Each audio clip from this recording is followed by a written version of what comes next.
Bismillahirrahmanirrahim. Assalamualaikum warahmatullahi wabarakatuh.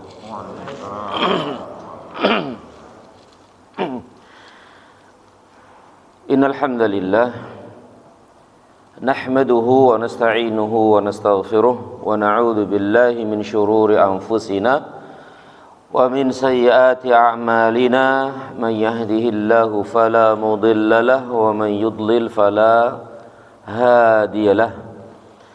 Asyhadu an la ilaha illallah wahdahu la syarika lah wa asyhadu anna Muhammadan abduhu wa rasuluh. Allahumma salli wa sallim wa barik ala Muhammad wa ala alihi wa ashabihi ajma'in. Qala Allah ta'ala fi kitabihil karim, ya ayyuhalladzina amanu taqullaha haqqa tuqatih wa la tamutunna illa wa antum muslimun. Amma ba'd. Ikhwani wa akhwati fillah rahimani wa rahimakumullah, para bapak ibu sekalian dan saudara-saudariku sekalian yang saya muliakan dan yang saya hormati dan yang semoga senantiasa dirahmati dan diberkahi Allah Subhanahu wa taala. Pertama-tama, tidak henti-hentinya kita bersyukur dan memuji Allah Rabbal Alamin, sebagaimana Dia tidak henti-hentinya mencurahkan nikmat-nikmatnya kepada kita semua. Sehingga alhamdulillah di pagi yang berbahagia ini kita dimudahkan, ditakdirkan untuk bisa hadir di majlis yang mulia ini, yaitu majlis ilmu, majlis zikir, untuk bersama-sama belajar dan menuntut ilmu agama. Salah satu ibadah yang agung, salah satu ibadah yang sangat mulia di sisi Allah Subhanahu wa taala. Dan sebagai bekal hidup kita di dunia ini menuju Allah Subhanahu wa taala. Semoga Allah Subhanahu wa taala menjadikan majlis kita ini majlis yang dirahmati dan diberkahi. Amin ya rabbal alamin.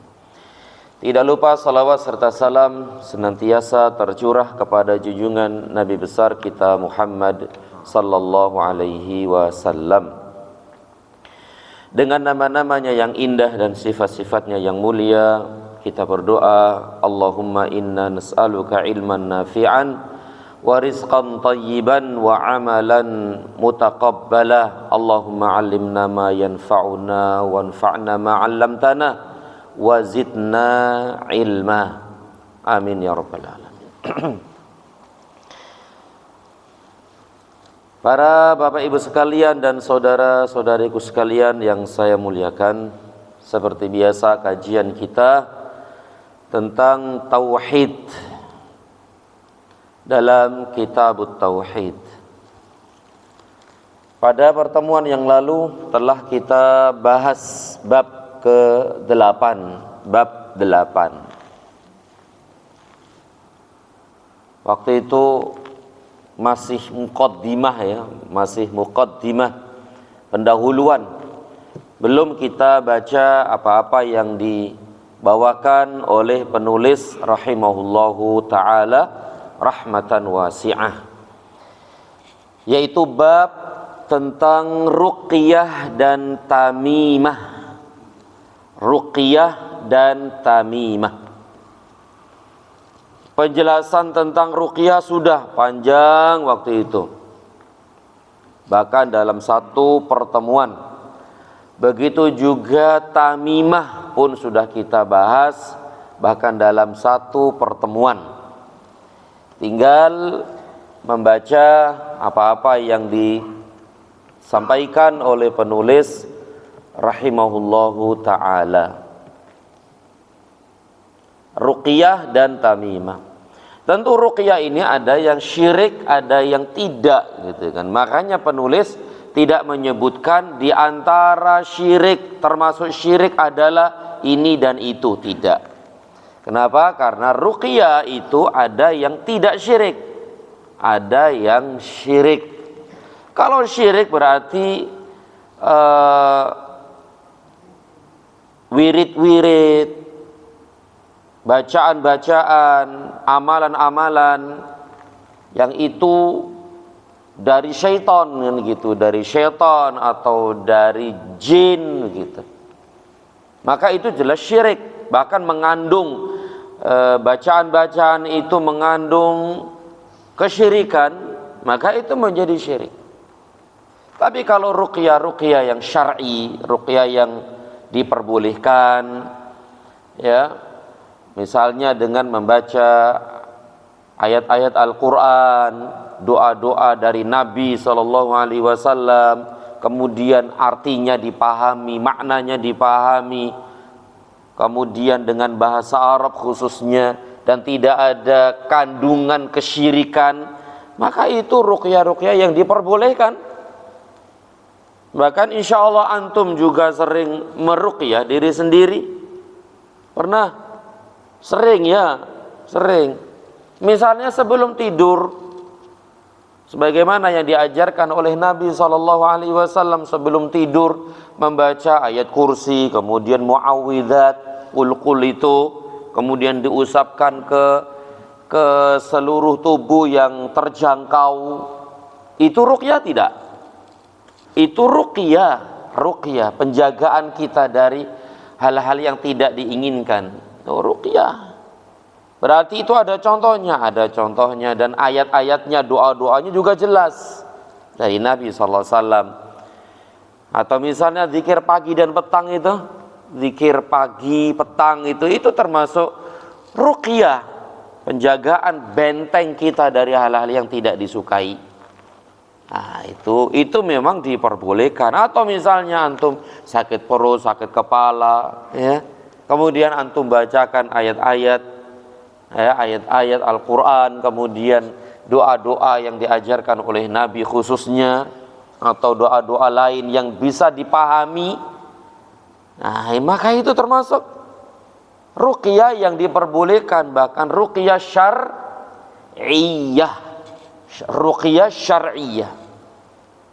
Sedangkan ruqyah yang tidak jelas maknanya, bahkan meskipun dengan bahasa Arab juga nggak ngerti, wong Arab ngerti, orang Arab sendiri nggak ngerti apa itu artinya. Ya biasanya itu dari jin, dari syaitan dan yang lainnya. Maka itu syirik, ya, apalagi kandungannya ada unsur kesyirikan, maka itu syirik, ya, ruqyah. Baik, dan ini penjelasan sudah alhamdulillah di pertemuan yang lalu.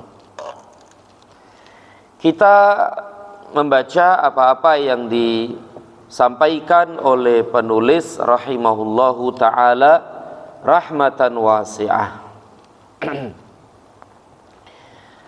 Penulis berkata rahimahullahu ta'ala, diriwayatkan dalam Sahih Al-Bukhari dan Muslim dari Abu Bashir Al-Ansari radhiyallahu anhu bahwa dia pernah bersama Rasulullah sallallahu alaihi wasallam dalam salah satu perjalanan beliau.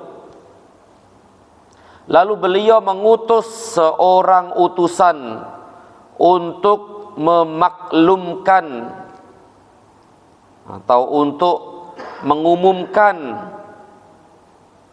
apa itu? Alla yabqayanna fi raqabati ba'irin qiladatun min watarin au qiladatun illa quti'at, supaya tidak terdapat lagi di leher unta kalung dari tali busur panah atau kalung apapun kecuali harus diputuskan. Ini pengumuman, ya, pemberitahuan dari Rasul sallallahu alaihi wasallam yang disampaikan oleh Bashir Al-Ansari radhiyallahu anhu. La yabqayanna fi raqabati ba'irin, supaya tidak terdapat lagi di leher unta. Apa itu? Kalung. Dari apa? Dari tali busur. Umumnya adalah tali busur panah. Tali busur panah. Atau kalung apapun, kecuali harus diputuskan, dilepas, diputus, dilepas, dan dibuang. Nah, pada pertemuan yang lalu telah kita bahas apa itu Pak ya? Masih ada hubungannya dengan ini juga, yaitu memakai gelang, memakai benang dan sejenisnya sebagai pengusir atau penangkal mara bahaya. Apa namanya itu ya? Jimat. Nah, ini pun mirip dengan itu, yaitu tamimah. Tamimah ya jimat itu. Ya. Dan biasanya dulu di zaman jahiliyah biasanya dikalungkan di leher-leher unta. Agar apa? Ya tujuannya agar mendapatkan kebaikan dan terhindar dari bahaya, kan begitu. Ya kalau sekarang ya dikalungkan di mana? Kendaraan, ya mobil, ya motor, ya rumah, ya toko dan yang lainnya. Kalau dulu di zaman jahiliyah umumnya adalah tadi itu,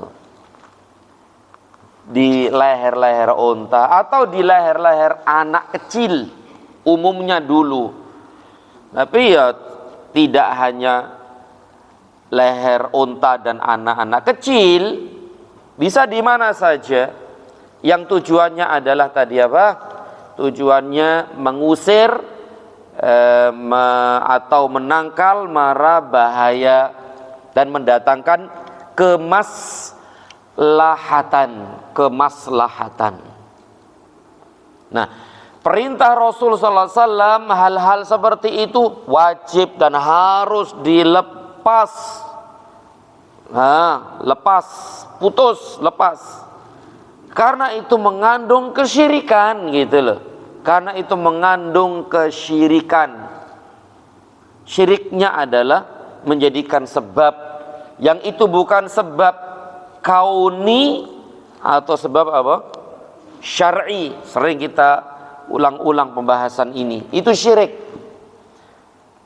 Nah, itu syirik kecil. Tapi kalau syirik besar adalah benda itu yang mendatangkan maslahat dan menolak bahaya. Benda itu yang melakukannya, ya, yang mengusir bahaya atau mendatangkan kebaikan. Maka itu jelas syirkul akbar, syirik besar.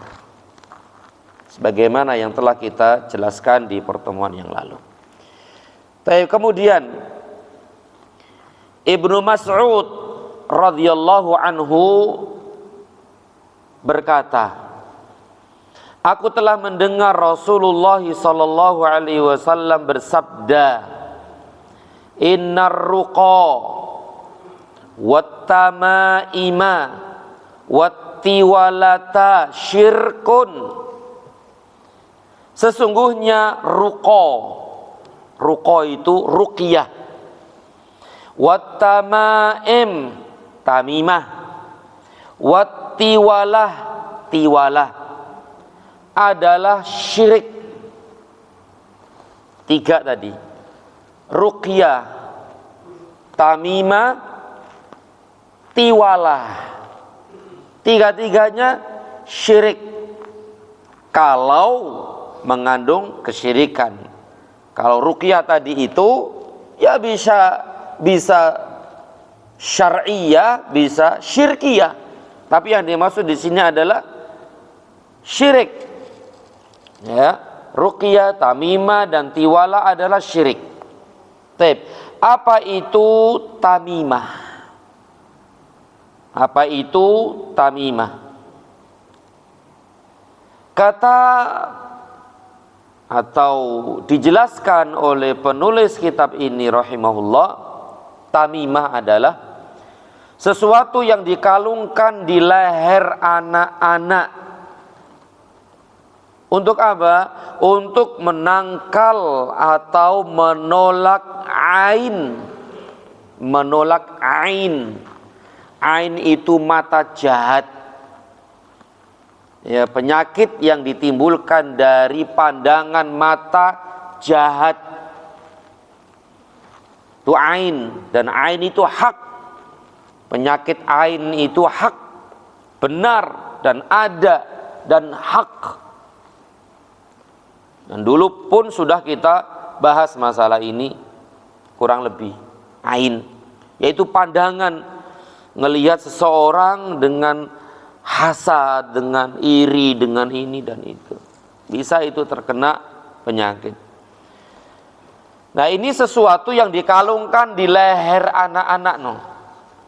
Untuk apa? Untuk menangkal atau menolak ain, penyakit yang ditimbulkan dari mata jahat.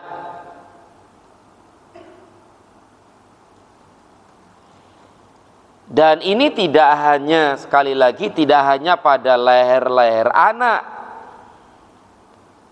Bisa dikalungkan, kalau sekarang ya, dikalungkan di mobil, dikalungkan atau ditaruh di toko-toko, di rumah-rumah, di leher-leher orang ya, atau diikatkan di pinggang. Tujuannya adalah tadi itu menangkal atau menolak bahaya, penyakit, pencurian misalnya dan yang lainnya. Nah, ini jelas syirik, ini namanya tamimah. Ya, tamimah.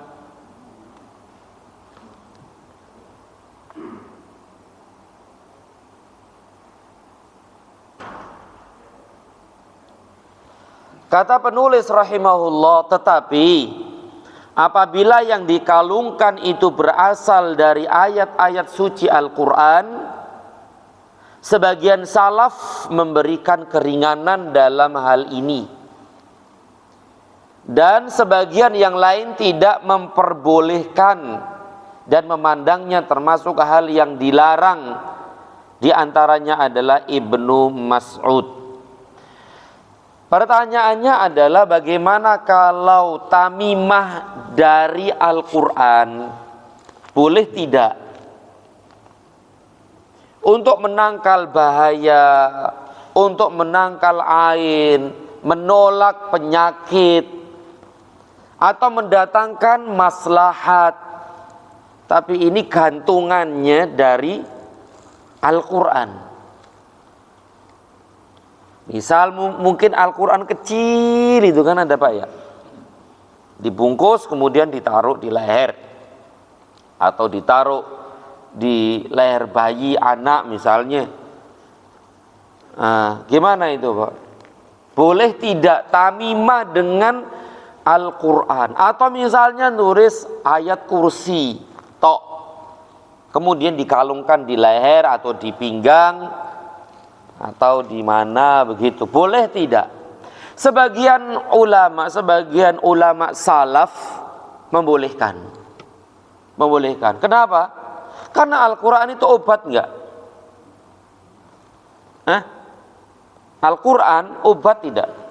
Naam, Al-Quran itu obat, penyembuh dengan izin Allah, penawar, penangkal, membawa kemaslahatan dan kebaikan. Al-Quran secara umum seperti itu tidak? Iya. Maka sebagian ulama salaf boleh, monggo silakan. Sebagian lain di antaranya adalah Ibnu Mas'ud, oh enggak, haram, tetap haram, tidak boleh. Dan banyak sekali alasan-alasan kenapa kok tidak boleh. Di antaranya adalah ini wasilah, jalan menuju tamimah selain Al-Quran. Lama-lama selain Al-Quran. dan memberikan peluang juga kepada manusia yang lain. Oh, ternyata tamimah boleh-boleh saja. Kalau memang Al-Quran boleh, berarti ini itu boleh dong. Nah, berarti kan ngasih jalan gitu loh, ngasih jalan kepada orang lain untuk menggunakan tamimah. Kemudian juga diantara kenapa kok tidak boleh dan haram, karena akan menghinakan Al-Quran. Akan menghinakan Al-Quran. Bagaimana menghinakannya? Kalau misalnya dikalungkan di leher anak, misalnya anak itu masuk kamar mandi, masuk WC, sehingga menghinakan Al-Quran itu sendiri. Atau misalnya tuh anak ngompol. Ngompol gimana kalau ngompol? Berarti kena najis. Menghinakan Al-Quran, menghinakan Al-Quran. Kemudian main di got, main di comberan, sedangkan dia memakai Al-Quran itu. Nah, ini jelas menghinakan Al-Quran, tidak memuliakan Al-Quran. Nah, dan seterusnya dari banyak alasan kenapa itu haram hukumnya. Dan wallahu a'lam, pendapat yang dipilih insyaallah adalah yang kedua, tetap haram dan tidak diperbolehkan. Ya, tidak diperbolehkan tamimah ini, insyaallah ya. Jadi inilah akhi fillah azani Allah wa iyyakum. Jadi tamimah itu sesuatu yang dikalungkan di leher anak-anak untuk menangkal atau menolak ain, ya, atau penyakit secara umum. Kalau sakit bisa terangkat penyakitnya, kalau belum sakit berarti pencegahan. Maka ini syirik. Maka ini syirik, tergantung. Kadang syirik besar dan kadang syirik kecil. Kalau syirik kecil berarti dia meyakini ini sebagai sebab saja. Yang menangkal bahaya itu siapa? Allah. Yang nyembuhin penyakit Allah. Dia yakin semuanya Allah, tapi sebabnya ini. Maka ini syirik kecil. Syirik kecil, kenapa? Karena dia menjadikan sebab yang Allah tidak menjadikan itu sebagai sebab, baik sebab kauni maupun sebab syar'i. Syirik kecil. Tapi kalau dia meyakini benda itulah yang melakukannya, benda itulah yang melakukannya, yang mendatangkan maslahat, yang menolak bahaya dan mengangkat penyakit, maka ini berubah menjadi syirkul akbar, syirik besar. Dan kaidah mengatakan syirik kecil ini akan menghantarkan kepada syirik besar. Syirik kecil menghantarkan kepada syirik besar, dan itu kaidah umum dari dulu sampai sekarang. Lama-lama orang itu awalnya hanya ini sebagai sebab saja. Namanya syaitan kan Pak ya. Syaitan membisikkan ini, membisikkan itu dan seterusnya. Akhirnya dia meyakini benda itulah yang melakukannya, berubah menjadi syirkul akbar. Taib, inilah tamimah.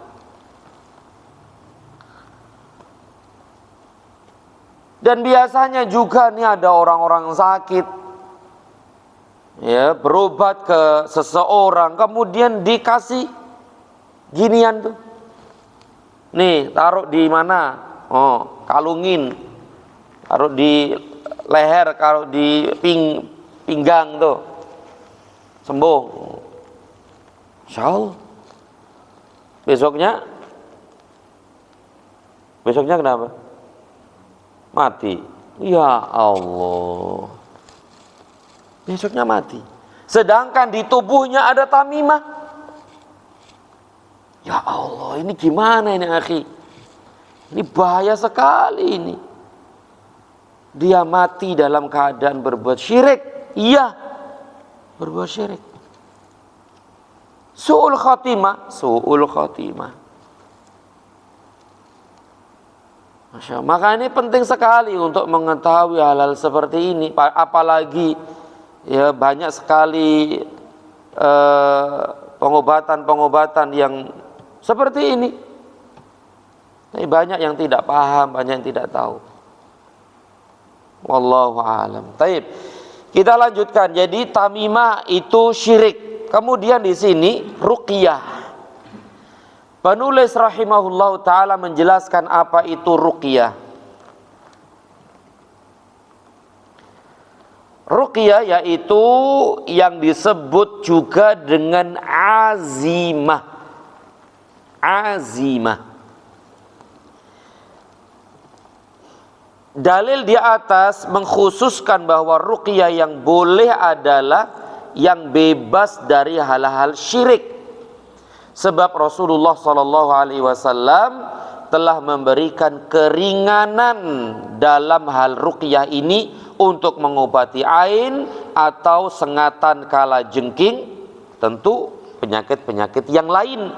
Nabi memberikan keringanan, yaitu yang disebut dengan ruqyah syar'iyah. Yaitu ruqyah itu penyembuhan suatu penyakit dengan membaca ayat-ayat Al-Quran atau doa-doa, ya, khususnya yang diajarkan oleh Nabi SAW. Itu ruqyah syar'iyah. Tapi ruqyah-ruqyah yang mengandung syirik, maka itu hukumnya syirik, sebagaimana yang telah kita jelaskan. Kemudian tiwalah. Apa tiwalah itu? Tiwalah. Tiwalah itu bahasa kita itu apa ya? Kayak pelet gitu, Pak. Pelet. Mirip ya, tiwalah pelet. Tiwalah pelet. Awas loh ya kan. Awas. Tiwalah. Tiwalah itu, kata beliau rahimahullah, sesuatu yang dibuat dengan anggapan bahwa hal tersebut dapat membuat seorang istri mencintai suaminya atau seorang suami mencintai istrinya. Dan ini umumnya adalah antara suami istri. Dan ini tidak hanya untuk suami istri, bahkan bukan suami istri pun bisa. Namanya pelet kan begitu, Pak ya. Awalnya itu nggak seneng kok tiba-tiba seneng gitu loh.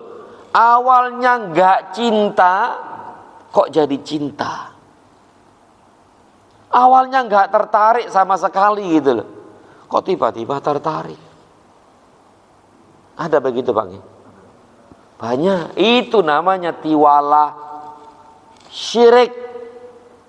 Karena amalan-amalannya itu pasti dari syaitan, dari jin. Bacaan-bacaannya, benda-bendanya dan yang lainnya itu dari jin, dari syaitan. Masya Allah ya.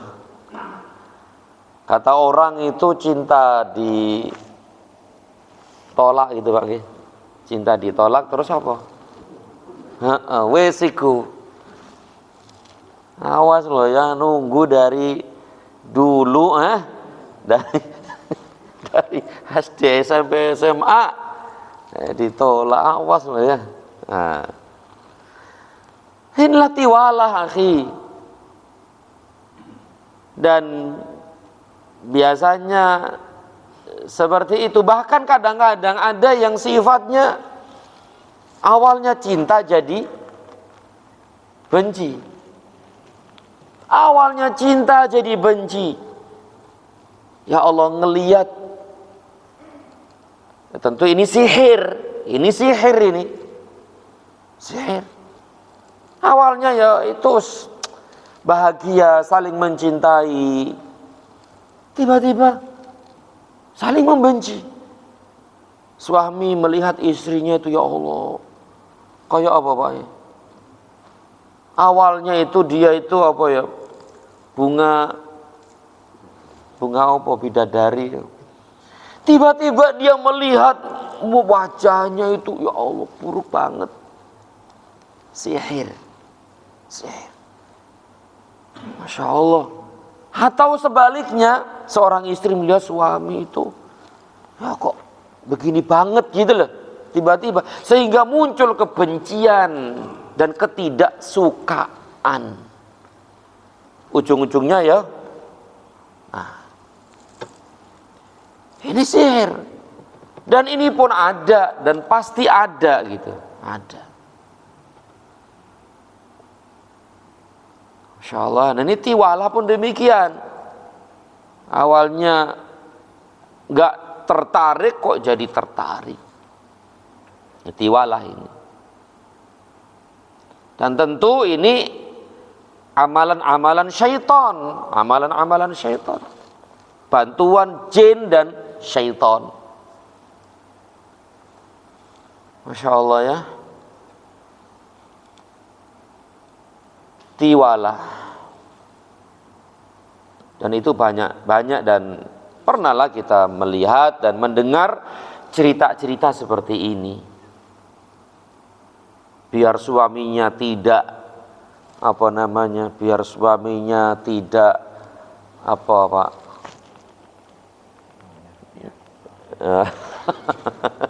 Wes kapan biar setia gitu loh, biar setia banget, nggak pindah hati gitu, nggak pindah hati.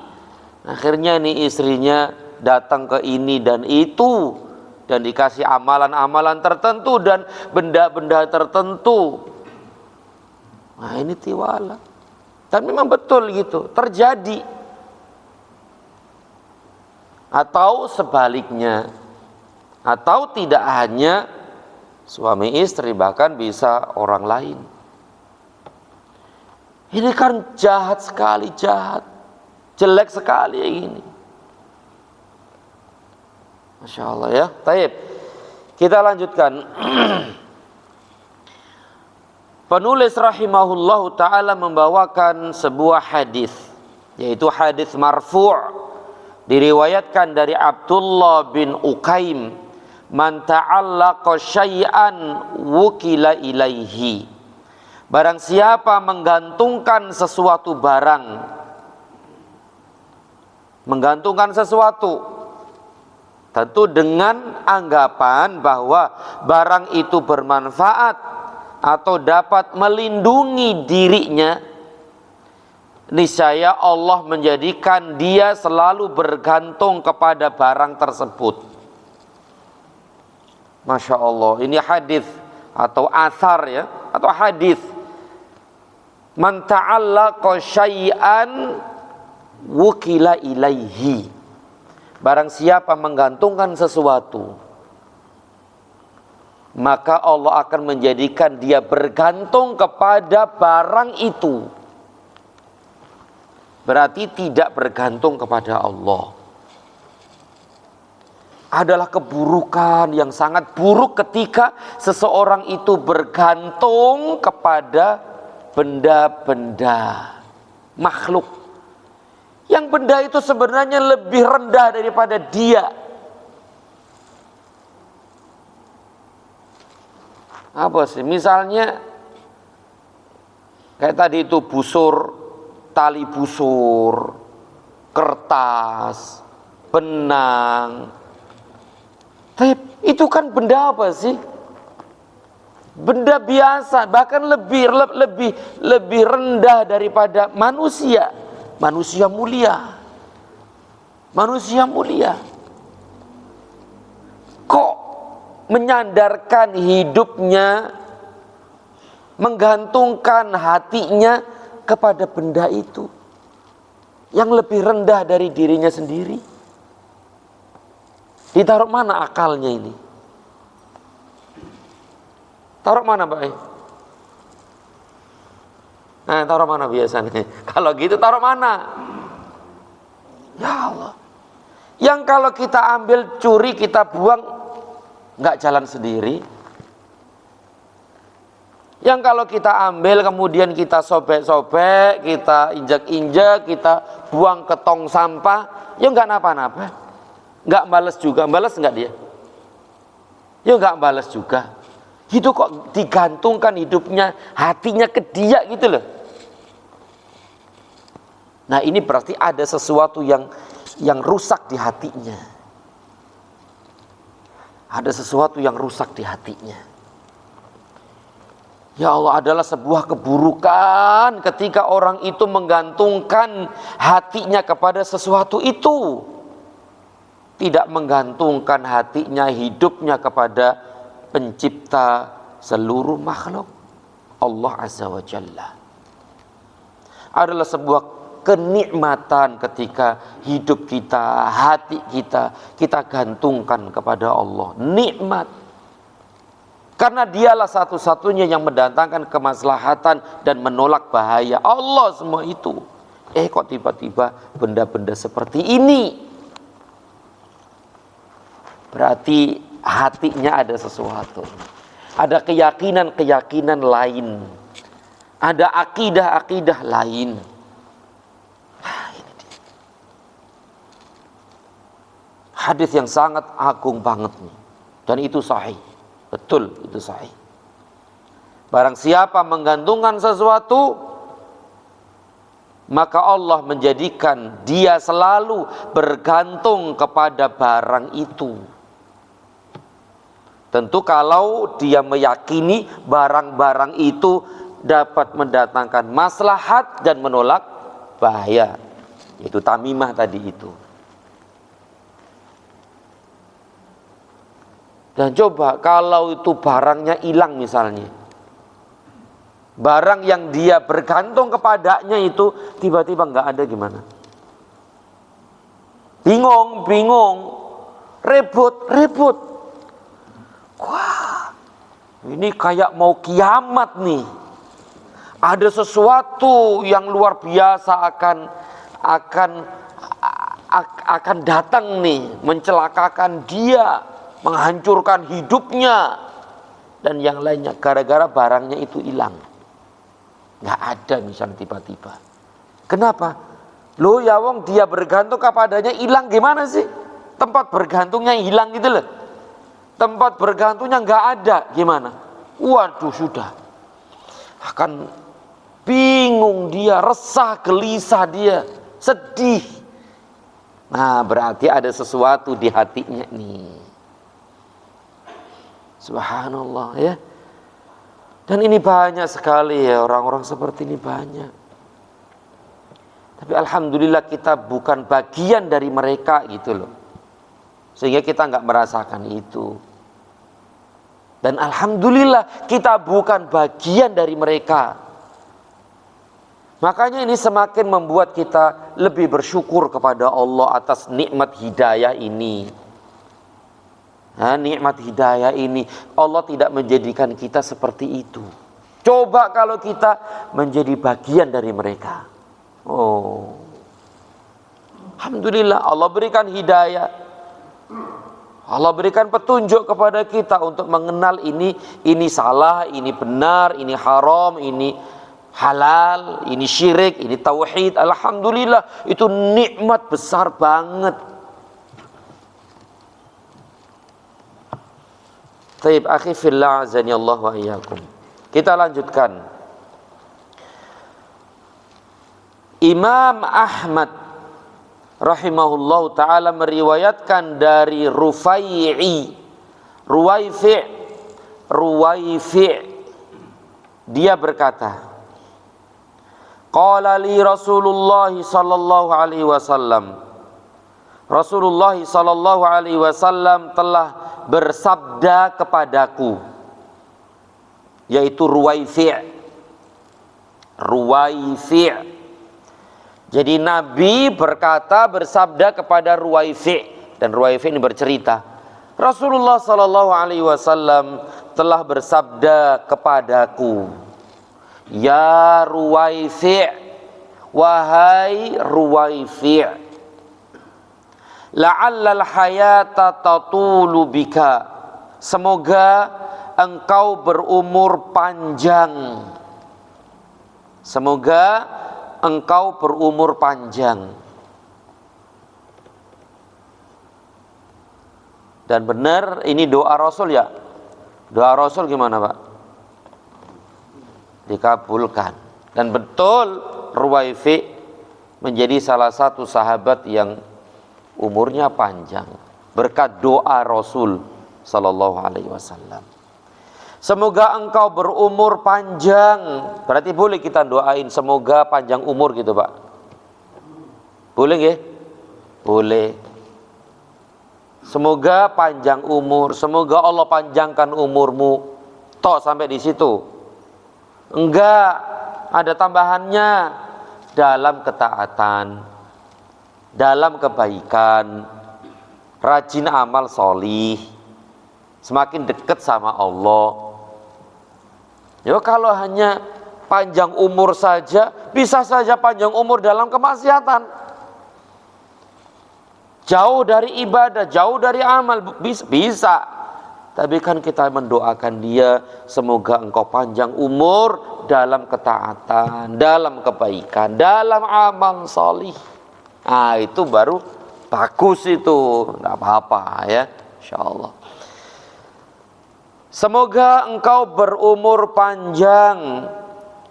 Fa akhbirin nasa anna man aqada lihyatahu aw taqallada wataran aw istanja bi raji'i dabbatin aw 'azmin fa inna Muhammadan bari'un minhu.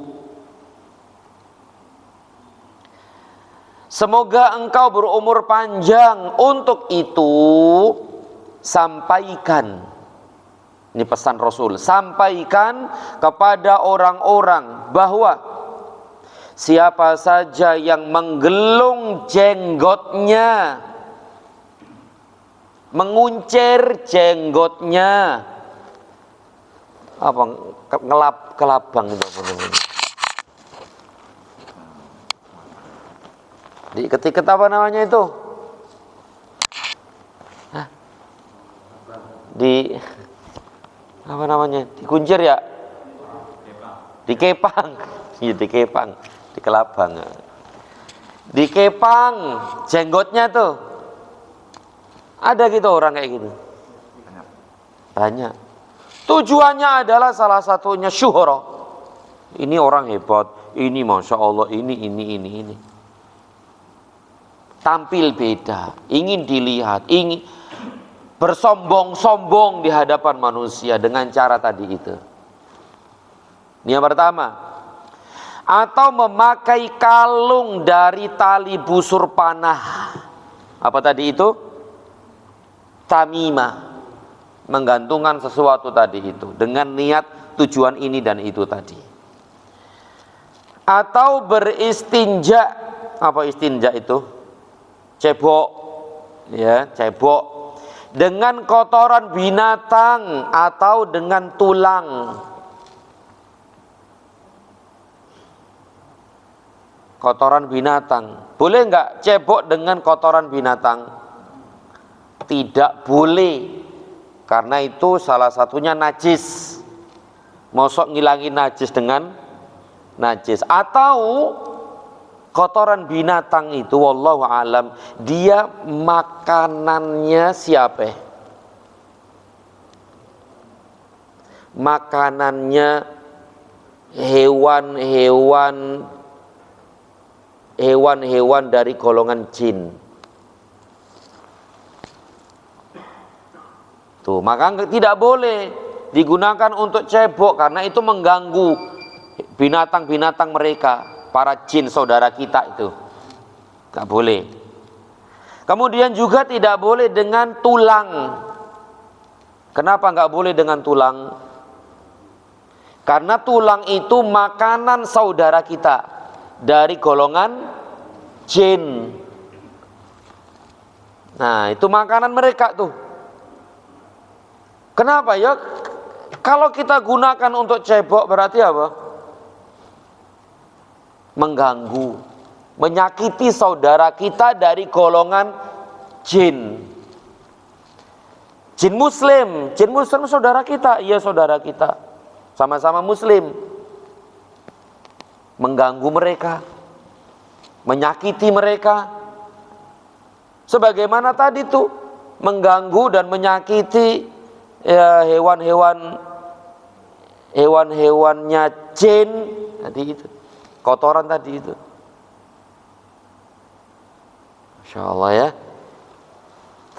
Jadi barang siapa yang menggelung jenggotnya atau memakai kalung dari tali busur panah atau beristinja dengan kotoran binatang ataupun dengan tulang, maka sesungguhnya Muhammad berlepas diri darinya.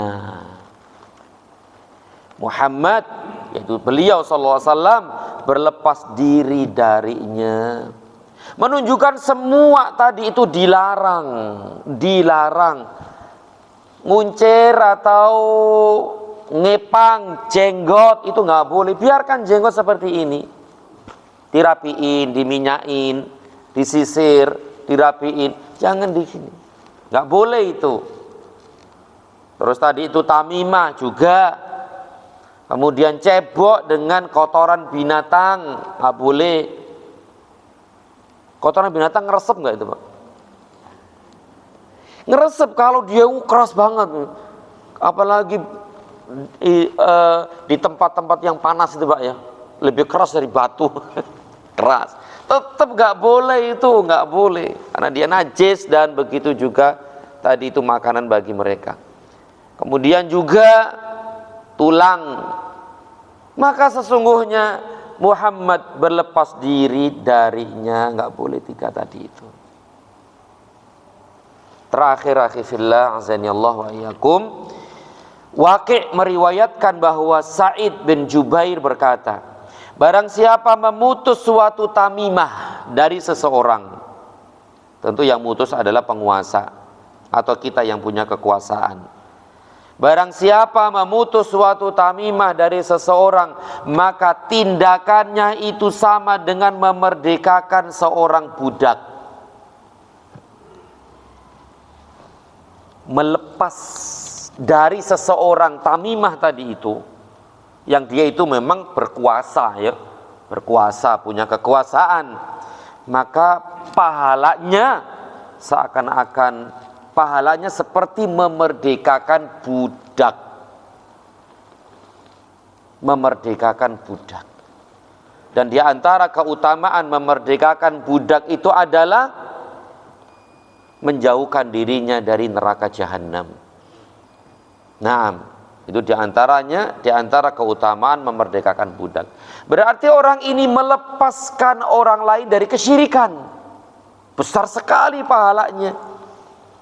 Ya, melepaskan orang lain dari perbuatan syirik dengan cara tadi itu melepas tamimah. Ini asar dari Sa'id bin Jubair. Barang siapa memutus suatu tamimah dari seseorang, maka tindakannya itu, perbuatannya itu sama dengan memerdekakan seorang budak. Kemudian yang terakhir dan Waqi' meriwayatkan pula bahwa Ibrahim, yaitu yang dimaksud adalah An-Nakhai, berkata, mereka yaitu para sahabat Abdullah bin Mas'ud membenci segala jenis tamimah, baik dari ayat-ayat Al-Quran atau bukan dari ayat-ayat Al-Quran. Kalau namanya membenci itu berarti haram, tidak boleh, sebagaimana telah kita jelaskan tadi. Tapi para Bapak Ibu sekalian dan saudara-saudariku sekalian yang saya muliakan dan yang saya hormati, inilah dalil-dalil yang dibawakan oleh penulis rahimahullahu ta'ala dalam bab ini, yaitu tentang ruqyah dan tamimah. Semoga yang sedikit ini bermanfaat dan lebih kurang mohon maaf. Wa sallallahu ala Muhammad wa ala alihi wa sahbihi wasallam. Pada pertemuan yang akan datang kita bahas bab 9, yaitu ngalap berkah. Iya bahasa kita, ngalap berkah. Yaitu mereka yang mengharapkan berkah kepada pohon-pohon, batu-batu dan sejenisnya, mengharapkan keberkahan dari benda-benda itu. Akan kita bahas nanti insyaallah ya di pertemuan yang akan datang. Wassallallahu ala Muhammad wa ala alihi washabbihi wasallam. Saya serahkan ke Pak moderator. Monggo.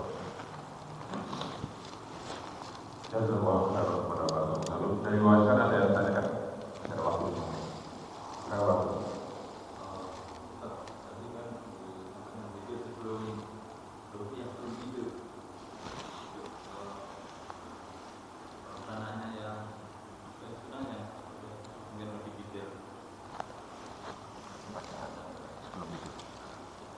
Naam. Di antara sunnah yang diajarkan oleh Rasul Sallallahu Alaihi Wasallam, dan ini adalah manfaat banget, manfaat sekali, karena di samping menjaga sunnah Rasul itu manfaat, juga manfaat untuk kesehatan dan lahir dan batin kita, adalah sebelum tidur membaca ayat kursi dan muawwidzat, qul a'udzu birabbin nas atau qul a'udzu birabbil falaq dan qul huwallahu ahad. Dengan cara apa? Dengan cara meniupkan bacaan kita tadi itu, misalnya ayat kursi dulu. Baca ayat kursi di mana itu, di telapak tangan. Setelah selesai ayat kursi, kita tiupkan. Atau enggak juga enggak apa-apa, atau ditiupkan. Ditiupkan ya. Kemudian kenapa? Diusapkan ke seluruh tubuh, dimulai dari mana? Kepala, wajah, dimulai dari wajah. Kemudian kepala, kemudian tangan, kemudian yang bisa dijangkau dengan telapak tangan tadi itu. Setelah itu apa? Setelah itu baca ayat qul a'udzu birabbin nas. Sama dengan tadi itu, seperti ini, kemudian ditiupkan. Ditiupkan, kemudian diusapkan ke seluruh tubuh. Kemudian baca qul a'udzu birabbil falaq. Kemudian membaca qul huwallahu ahad 3 kali. Berarti bisa 3 kali di sini. Qul a'udzu birabbin nas 3 kali. Setelah selesai 3 kali ditiupkan, kemudian diusapkan. Membaca qul a'udzu birabbil falaq 3 kali, kemudian diusapkan. Membaca qul huwallahu ahad 3 kali, kemudian diusapkan. Bisa ditiupkan tadi, atau di apa ya, kayak ngeludah tapi nggak keluar ludah, nah gitu. Kemudian diusapkan ke seluruh tubuh, dari wajah, kemudian kepala, tangan, dada, kemudian kaki. Nah seperti itu. Baru setelah itu wirid-wirid yang lain, misalnya bismika Allahumma amutu wa ahya. Kemudian wirid-wirid lain yang diajarkan oleh Nabi Sallallahu Alaihi Wasallam. Minimal sebelum tidur itu, minimal paling sedikit adalah membaca bismika Allahumma amutu wa ahya. Dan lebih afdal lagi adalah amalan-amalan yang diajarkan oleh Nabi Sallallahu Alaihi Wasallam, juga wirid-wirid atau amalan yang tadi itu. Dan itu dilakukan oleh Nabi Sallallahu Alaihi Wasallam sebelum tidur, dan itu pun diamalkan oleh istri-istri beliau Sallallahu Alaihi Wasallam, dan diamalkan juga oleh para sahabat radhiyallahu taala anhum ajmain. Di antara tujuannya tadi itu dia ruqyah, dia itu ruqyah. Meskipun kadang-kadang kita tidak niatkan ruqyah, tapi sebenarnya itu ruqyah. Makanya dulu sudah kita sampaikan, barang siapa yang membaca ayat kursi sebelum tidur apa Pak? dia dijaga oleh Allah dari godaan syaitan, gangguan syaitan sampai pagi, kan begitu, sampai dia bangun dan seterusnya. Paham Pak ya? Kurang lebih seperti itu, wallahu alam. Nah Mbak.